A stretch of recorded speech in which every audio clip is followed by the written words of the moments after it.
A'udzubillahi minasyaitonirrajim. Bismillahirrahmanirrahim. Allahumma sholli ala Sayyidina Muhammad wa ala ali Sayyidina Muhammad. A'udzubillahi minasyaitonirrajim. Bismillahirrahmanirrahim. Rabbi sabri wa yassirli amri wahlul 'uqdatam min lisani yafqahu qawli. Assalamualaikum warahmatullahi wabarakatuh. Sahabat-sahabatku, saudaraku dimanapun Anda berada, bagaimana kabar saudara pada malam hari ini? Alhamdulillah sehat walafiat, baik jasmani maupun rohani, dan keimanan semakin hari semakin teguh, ya kan? Karena keimanan ini penting. Karena tanpa iman kita laksanakan seekor binatang. Sahabat-sahabatku, saudaraku dimanapun Anda berada, pada malam hari ini hujan turun, rahmat Allah meliputi bumi. Nah, puasa di bulan Ramadan. Kenapa Allah memerintahkan kita untuk berpuasa? Apakah hanya sekedar menahan lapar dan haus? Yuk kita kupas tuntas pada malam hari ini. Sahabat-sahabatku, saudaraku dimanapun Anda berada, seperti halnya sholat. Sholat itu ada bagaimana? Inna sholata anil fahsya'i wal munkar. Sesungguhnya sholat itu mencegah perbuatan keji dan perbuatan mungkar. Nah, itu pedoman sholat. Nah, bagaimana dengan puasa? Kira-kira sahabat-sahabatku, saudara dimanapun Anda berada, apa yang saudara rasakan ketika mulai waktu kita sahur dengan niat berpuasa karena Allah, mulai dari imsak sampai menjelang berbuka puasa, apa yang saudara rasakan? Haus dan lapar. Nah, apakah hanya itu yang saudara dapatkan? Hanya merasakan haus dan lapar, dan setelah itu membeli, memborong untuk berbuka, nah, menuruti hawa nafsu. Nah, padahal kita sedang berpuasa. Jadi apa yang saudara rasakan ketika saudara berpuasa itu? Haus dan lapar. Karena itu, saudara, adakah merasakan bagaimana orang yang tidak makan dan tidak minum? Begitulah yang mereka rasakan. Betapa haus, betapa mereka menahan lapar. Tapi saudara hanya ketawa melihat saudara-saudara kita kelaparan, melihat saudara-saudara kita kehausan. Saudara hanya tertawa, tidak mau peduli.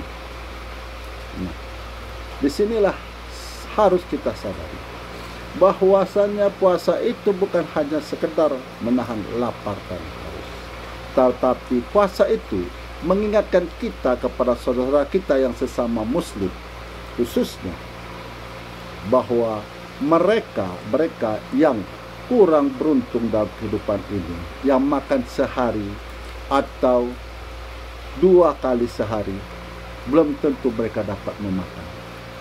Bahkan mereka memakan seadanya.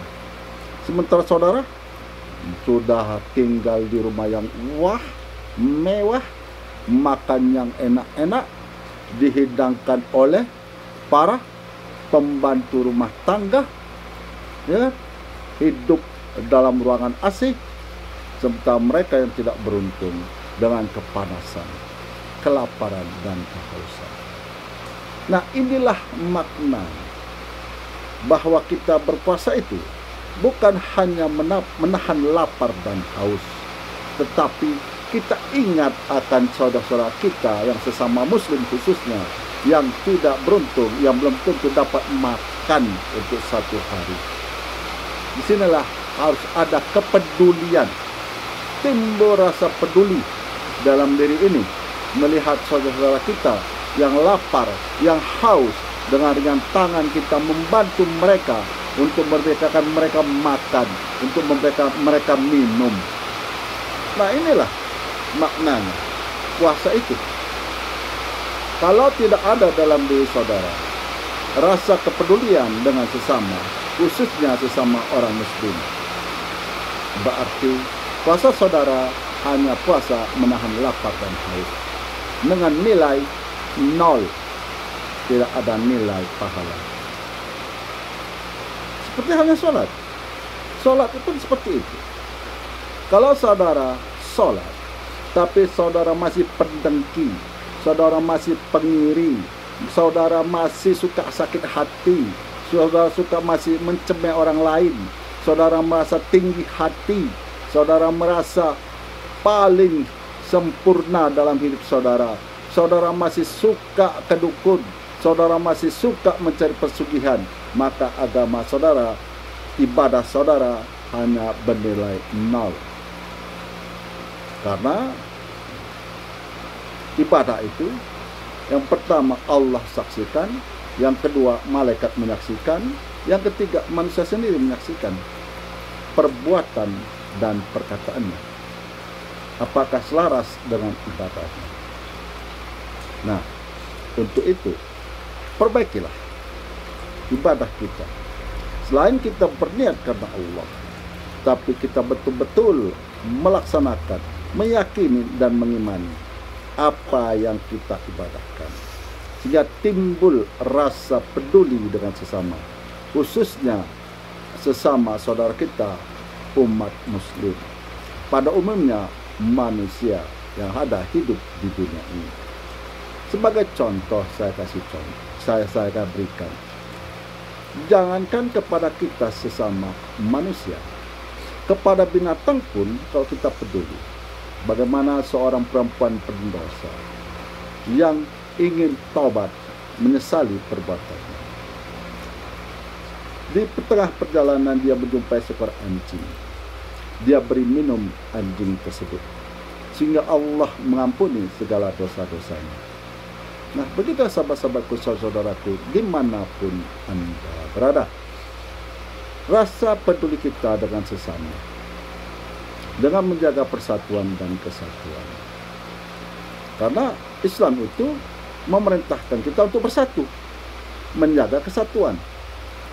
Itu perintah agama. Jadi disinilah kita beribadah. Selain kita niat karena Allah, tapi terasa ibadah kita itu hidup di dalam diri, sehingga jannah, surga Allah menanti, rahmat dan redha Allah meliputi diri ini. Nah, sahabat-sahabatku, saudaraku, dimanapun Anda berada, perbanyak sholat dan diikuti dengan sholat sunat rawatib. Apa itu sholat sunat rawatib? Sholat sunat yang mengiringi sholat wajib. Nah, di video saya sebelumnya ada kata yang sholat sunat wajib. Nah, entah kenapa itu muncul, saya juga tidak tahu. Karena saya bukan ahli IT. Saya bukan ahli IT, ahli teknologi. Bukan. Jadi sholat sunat rawatib adalah sholat sunat yang mengiringi sholat wajib. Itu dilatih. Dilatih dan dilatih. Dibiasakan. Sehingga timbul di dalam diri ini rasa rendah diri. Rasa peduli dengan sesama. Rasa peduli dengan sesama makhluk. Nah, kita sahabat-sahabatku, saudara-saudaraku dimanapun Anda berada, yang setia menonton renungan kehidupan ini. Semoga rahmat Allah, redha Allah menyelimuti saudaraku dimanapun Anda berada, mengukuhkan keimanan di dalam diri. Dan apabila ada saudaraku yang sakit, baik yang dirawat di rumah sakit maupun yang dirawat di rumah, semoga Allah angkat penyakitnya, sembuh sedia kala seperti sedia kala beraktivitas sebagaimana mestinya. Akhirul kalam, saya akhiri dengan Assalamualaikum warahmatullahi wabarakatuh.